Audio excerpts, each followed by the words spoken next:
তখনও খারাপ দেখা যেত। আচ্ছা বাদ দাও, তুমি যাও তো, আমি আসি। বললাম তো তোমার সাথে আমার কিছু কথা আছে, একটু শুনে যাও। আমি বললাম তো তোমার সাথে আমার কোনো কথা নেই। ঠিক আছে, তুমি যদি আমার কথা না শোনো না, আমি এখানে ওয়েট করবো তোমার জন্য। ভারী ঝামেলা তো। আচ্ছা আমি তোমার সাথে কালকে ডিটেলসে কথা বলবো, এখন বাড়িতে যাও। সত্যি? হ্যাঁ সত্যি।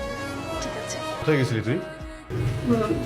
ভাইয়া ওই হিমেলের কাছে। কার কাছে?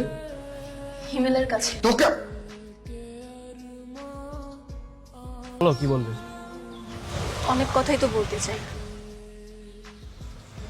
বলো। সরি।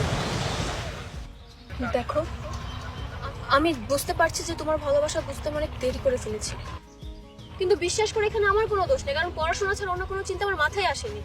কখনো ভেবে দেখিনি আমার বাকিটা জীবন পার করার জন্য একটা লাইফ পার্টনার দরকার, একটা জীবন সঙ্গী দরকার। কিন্তু দেখো, এখন প্রতিটা মিনিট, প্রতিটা সেকেন্ড, প্রতিটা মিনি সেকেন্ড আমি তোমাকে ফিল করি, আমি তোমাকে অনেক মিস করি। চলো না, আমরা দুজন মিলে আমাদের বাকি জীবনটা পার করে দিই। সত্যি তোমাকে অনেক ভালোবাসি। আই লাভ ইউ হিমেল। এই কথাটা বলতে না তুমি অনেক দেরি করে ফেলেছো।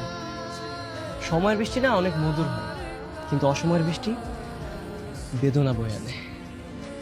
নতুন চারা যখন রোপণ করা হয় না, তখন বৃষ্টি পড়লে কৃষকের মনে অনেক আনন্দ হয়।